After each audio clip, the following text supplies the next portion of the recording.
दोस्तों,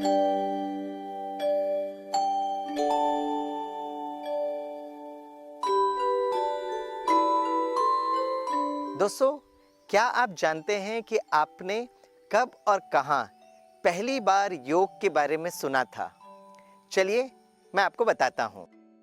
जब आप क्लास 1 के स्टूडेंट थे ना, तब आपकी मैथमेटिक्स टीचर आपको बहुत प्यार से सिखाते थे, बच्चों, 2 योग 2 4। इसका मतलब योग अर्थात जोड़ना या संबंध।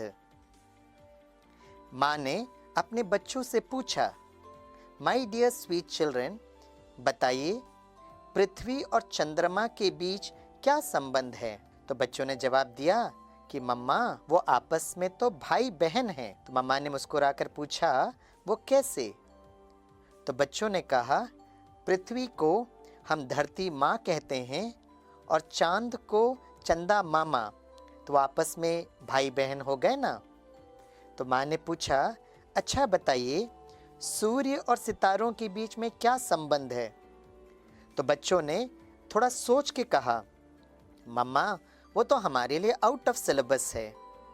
तो माँ ने बड़े प्यार से समझाया कि हम सब आत्माएं हैं तारे ज़मीन पर, और हम सब का पिता है ज्ञान सूर्य परमात्मा। तो हमारे बीच पिता और बच्चों का संबंध है। योगा में हम सूर्य नमस्कार करते हैं और स्थूल सूर्य की किरणें हमें स्पर्श करती है, जो हमारे शरीर के लिए बहुत आवश्यक है।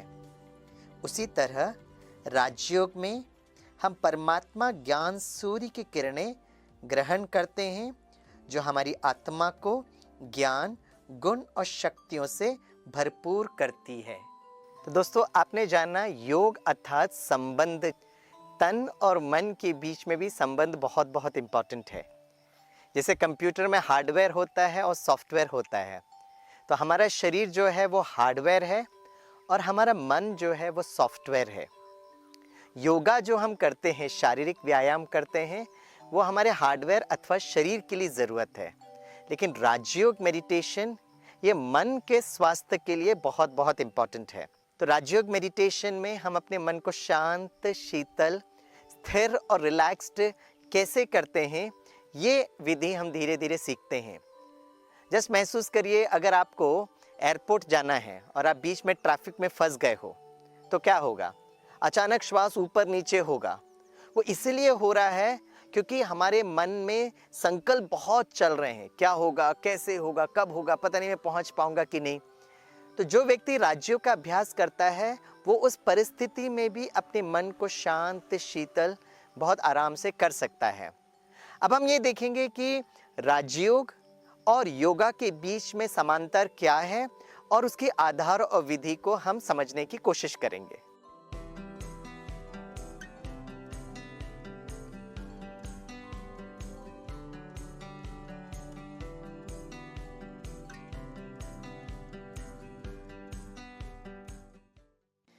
पहला कदम है, योगा में हम अपने चप्पल, जूते बाहर रखते हैं। उसी तरह राजयोग मेडिटेशन में हम शरीर के भान से ऊपर उठते हैं, अर्थात हमारे देह के रंग, रूप, योग्यता, जाति, धर्म, भाषा के भान से विस्मृत होते हैं। दूसरा कदम है, योगा में हल्का वस्त्र पहनते हैं। उसी तरह राजयोग मेडिटेशन में मन को हल्का और रिलैक्स्ड करते हैं। तीसरा कदम है, योगा में हमारा ध्यान श्वासों में होता है, जबकि राजयोग मेडिटेशन में हम भ्रुकुटी के बीच में आत्मिक स्मृति में ध्यान एकाग्र करते हैं। चौथा कदम है, योगा में कोई भी आसन में कुछ समय के लिए हम टिकते हैं, तो राजयोग मेडिटेशन में आत्मा के स्वधर्म शांत, प्रेम और शक्ति स्वरूप में स्थित होते हैं। पांचवा कदम है, योगा में श्वासों पर ध्यान लगाते हुए रिलैक्सेशन और हल्केपन का अनुभव करते हैं, लेकिन राजयोग मेडिटेशन में मन को परमात्मा पर लगाकर मन शांत और सशक्त अनुभव करती है।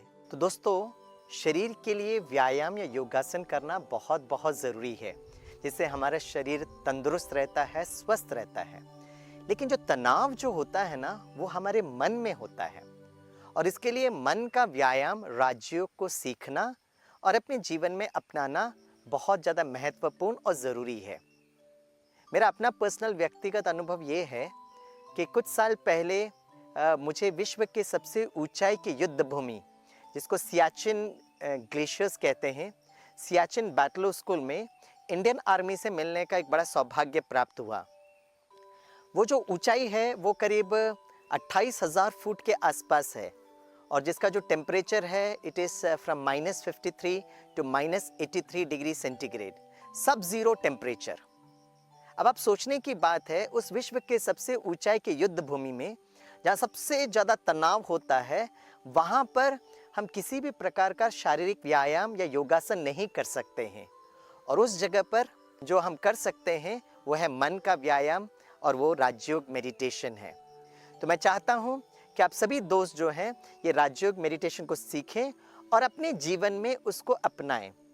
जैसे पतंजलि के अष्ट सूत्रास बताते हैं, उसी तरह हमारा दिनचर्या के साथ साथ मनचर्या के 8 कदम जानना बहुत ज़रूरी है। चलिए हम अपने जीवन में राजयोग के ये 8 कदम को सीखते हैं, समझते हैं और अपनाते हैं। 8 कदम स्वस्थ एवं खुशनुमा राजयोगी जीवन शैली। पहला कदम है सुबह जल्दी उठें 4 बजे, जिसको अमृत वेला या ब्रह्म मुहूर्त कहा जाता है, और इस समय राजयोग का अभ्यास करें। अपने को आत्मा समझ परमात्मा को बहुत प्यार से याद करें। दूसरा कदम है सूर्योदय के समय सुबह 6 साढ़े 6 बजे नहा धोकर शारीरिक व्यायाम और योगासन करें। व्यायाम करते समय श्वासों को महसूस करते हुए यह संकल्प करें कि मेरा शरीर स्वस्थ और निरोगी है। तीसरा कदम सुबह 7 बजे ज्ञान श्रवण करें।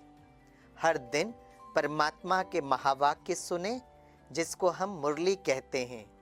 यही मुरली आत्मा का भोजन है। चौथा कदम है शरीर का भोजन, जो शुद्ध, स्वच्छ, शाकाहारी और सात्विक हो। ईश्वर की याद में बनाएं और बहुत प्यार एवं शांति से ईश्वर को धन्यवाद देते हुए स्वीकार करें। पांचवा कदम है सारे दिन में कर्म योगी। जो भी कर्म करें, चाहे घर में, बाहर या ऑफिस में, ज्ञान, गुण और शक्तियों का प्रयोग करें, जिससे हमारी कार्य कुशलता और कार्य क्षमता बढ़ जाएगी। छठा कदम है सेवा।